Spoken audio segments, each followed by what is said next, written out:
Welcome to a Scotland Then episode. In this episode, I will tell you about some of the stories in the newspapers at the same time as Mary Timney's trial was going on in April 1862. I'll also be giving shout-outs throughout the episode to listeners that Peter and I had the pleasure of meeting at Crimecon in London recently. Speaking of which, there will be another Crimecon in London on the 7th and 8th of June 2025, which Peter and I will also be attending, and tickets are available to purchase now. And there are payment plans available so you can spread out the cost. But don't forget to use the code SCOTTISH at the checkout for an extra discount. I can't tell you how much Peter and I enjoyed Crimecon this year. It was hands down the best Crimecon we have attended so far.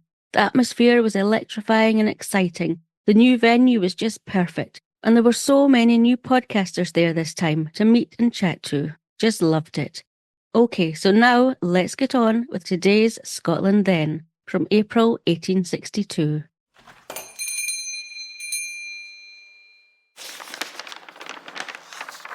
The first article that caught my eye was in the Kilmarnock Post on the 12th of April 1862, and it read, "A Kilmarnock lady in trouble."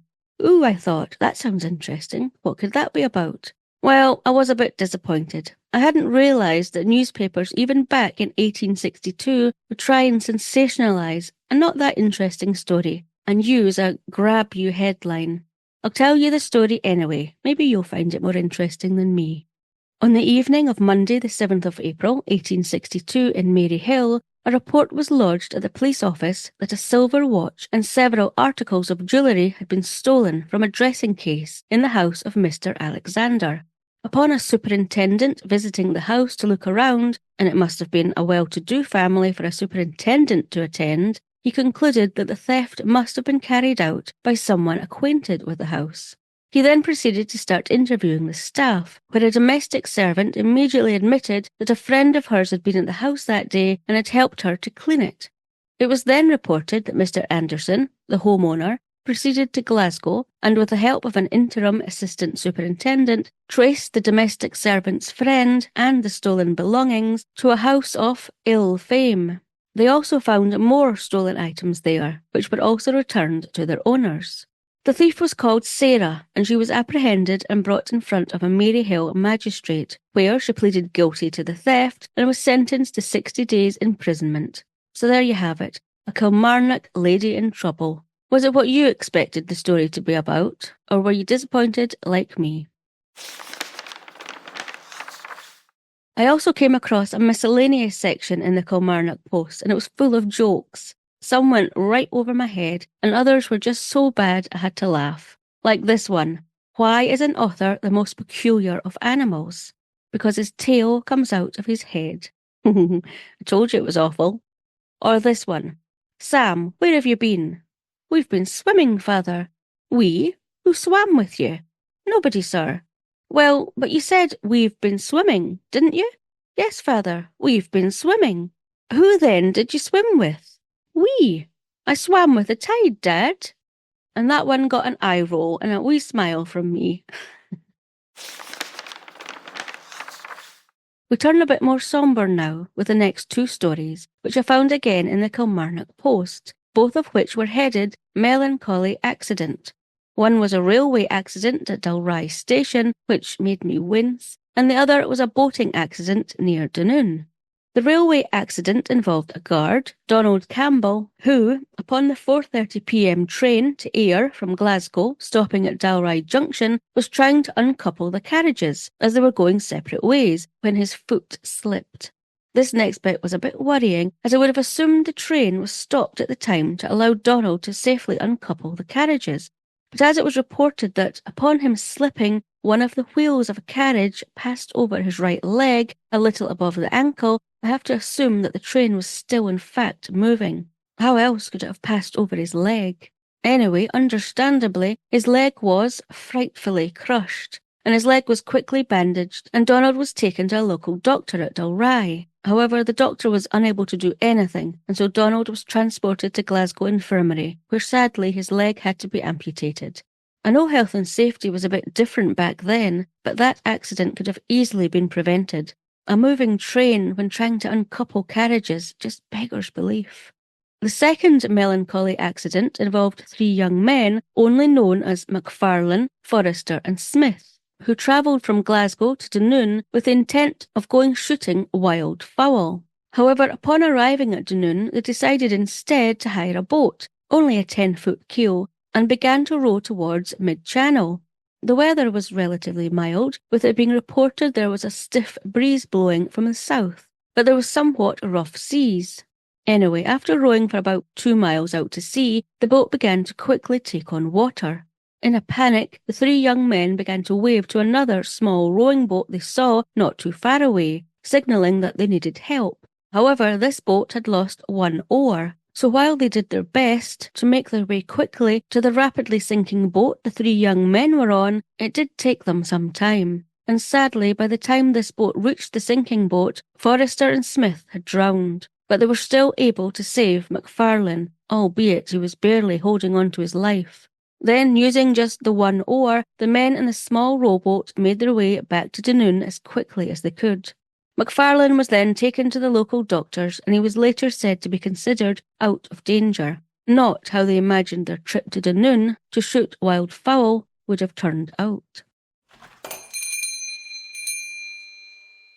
Before I go on to tell you about more newspaper articles from 1862, including one titled Death Under Painful Circumstances, I'm first going to give a shout out to everyone we met at Crimecon. There was Lizzie from Loch Fyne, Carrie and Corin from Louisiana, Caroline from Colchester, Freddie from Somerset, Susie from Perth, Nikki from Wakefield, Candice from Pennsylvania, and Candice, Crimecon UK are still not sure if or when they will be going back to Scotland, but they'll be making some announcements soon, I'm told, so we'll just have to wait and see.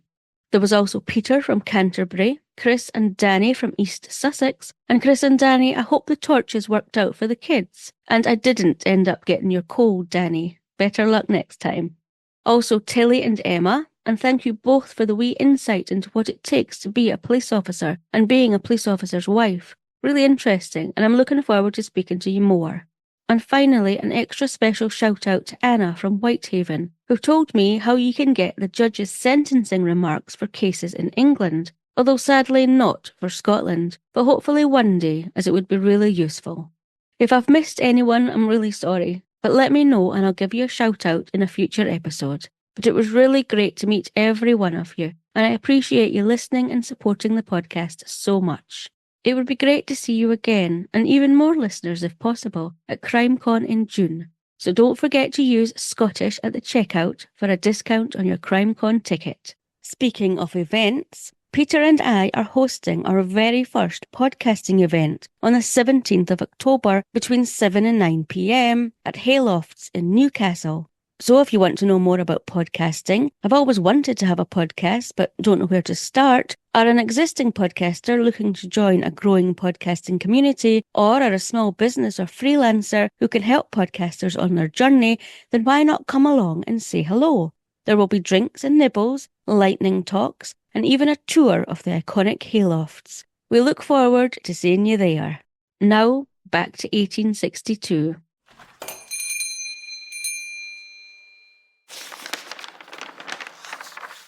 Okay, the first one is a silly wee one, but it shocked me. It was from the Scotsman on the 26th of April, 1862, and the headline read, Extraordinary Fish Caught in the Firth. Well, I wondered initially, how extraordinary can it really be? Well, let me tell you. The fish was caught by James Muirhead, a fisherman of Pittenweem, which is a fishing village in Fife, and the fish weighed in at 288 pounds. That's 20 stone, 8 pounds, and 130 kilograms. I mean, holy hell, that is quite extraordinary. Its length was over 6 foot, that's about 1.82 metres. Its breadth was 3 foot 5 inches, that's almost a metre, and its thickness was 12 inches, about 30 centimetres at the middle. That is a pretty big fish, you have to admit, and it is well deserving of its newspaper headline of Extraordinary Fish Caught in the Firth. It's not every day you see that size of fish at the fish and chip shop. So the next story that caught my eye also came from the Kilmarnock Post on the 12th of April 1862, with the headline reading, Death Under Painful Circumstances. While I was reading this story, I did initially find myself smiling, imagining the circumstances described, forgetting that the title had said that there'd been a death and that it had been painful, which obviously was not good. Anyway, the story is about two brothers, Robert and John Miller, who resided in Saltmarket Street in Glasgow, and on the morning of Thursday, the 3rd of April, the pair left their residence and walked 3 miles northwest to Mulgai, pushing a barrow to try and hawk their wares for the day. It would appear that throughout the day, the pair had been supping whisky, and so by the evening, when it was time to walk back home, they were pretty drunk. About an hour into their journey back home, the pair stopped and drank some more liquor, upon which John fell to the ground and was completely overcome. So much so he was unable to get up again, despite Robert trying to get him to his feet. And so Robert had no choice but to put John in the barrow and continue on their journey home. However, the barrow was still relatively full, and Robert had a drink too, so John tumbled off the barrow several times, before the pair finally made it to Maryhill, still about an hour's walk from their home, where Robert came across a police officer and asked him if he would take charge of his brother. The police officer agreed, and the pair pushed the barrow, with John still on it and tumbling off the barrow several more times, to the local police station. However, when they got there, the officer on duty refused to help Robert and John, saying he would not give them shelter and allow John to be checked over, and he sent them on their way. By this time it was after 11 p.m. John was still completely overcome, and Robert, now sober, was extremely worried about his brother. But he had no choice but to continue on to Glasgow, with his brother on the barrow, again regularly tumbling out onto the street, in the hope of getting help there. It took Robert and John another 3 hours to reach Glasgow, presumably due to all the tumbling out of the barrow. Upon making it to Buchanan Street, John again tumbled out of the barrow, and 2 police officers noticed this and approached to see what was going on.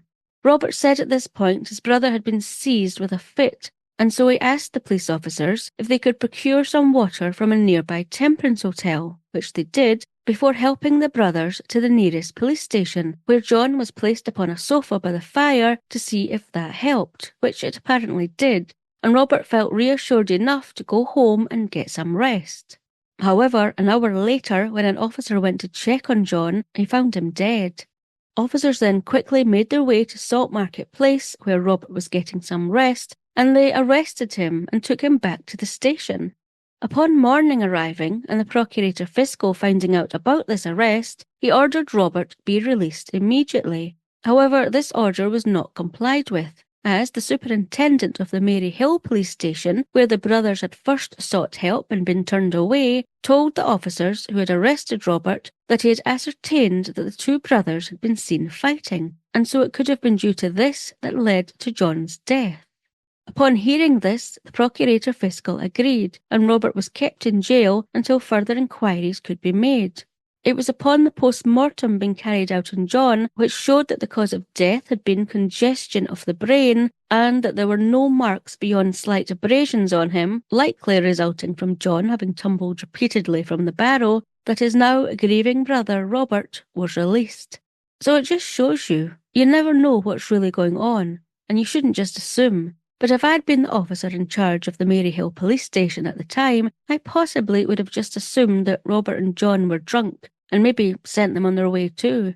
The newspaper article did go on, however, to call out the Maryhill police officers for not helping the brothers, saying that them turning the brothers away surely resulted in culpable neglect of duty, gross neglect of official duty, and something like a positive act of inhumanity, and they called for an explanation of this.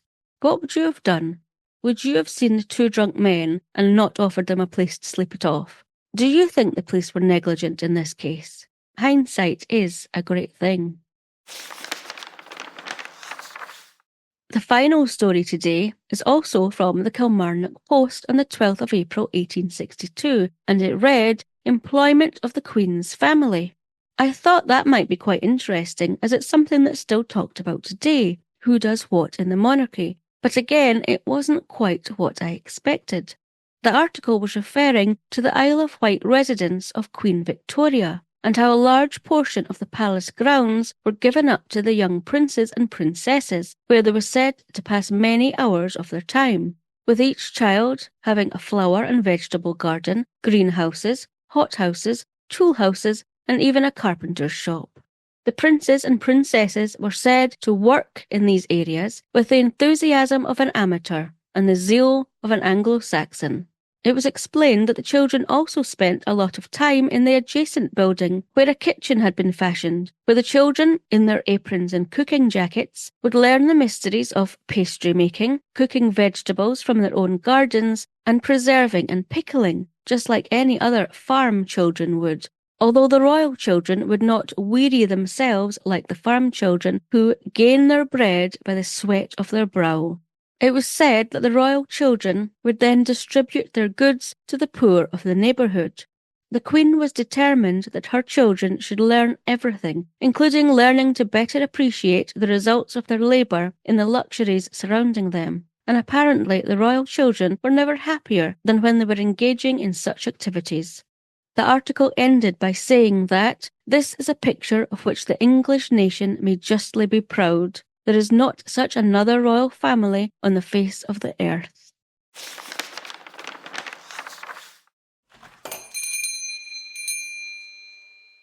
So that's just some newspaper stories from April 1862, but there were so many more stories that I just couldn't tell you. If you're interested in finding out more about what happened in the past, the website I use for research is the British Newspaper Archive, and there are apparently over 84,777,000 newspaper pages which date from the 1700s available to read. I pay a subscription because I use it a lot, but there are also over 4 million free-to-view pages covering not just Britain and Ireland, but the Caribbean, India, and more.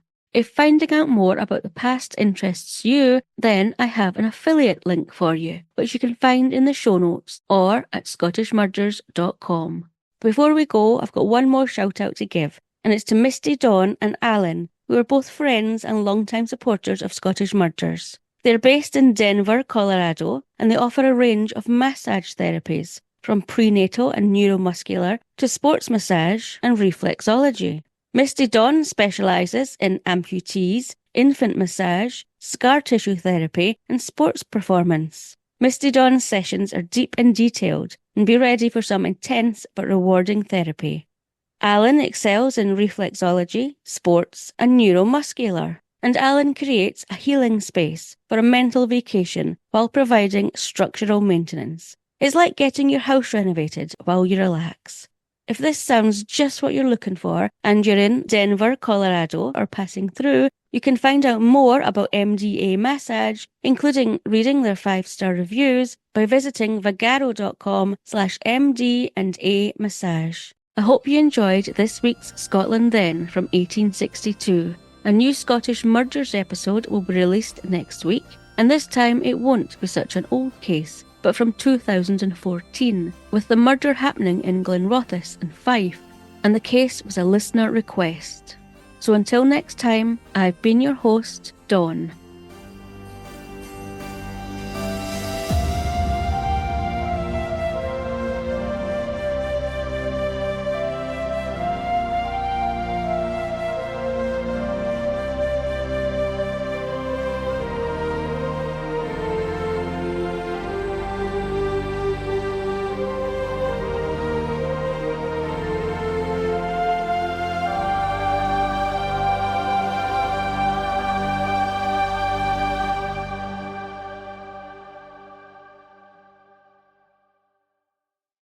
Scottish Murders is a production of Clwrinton.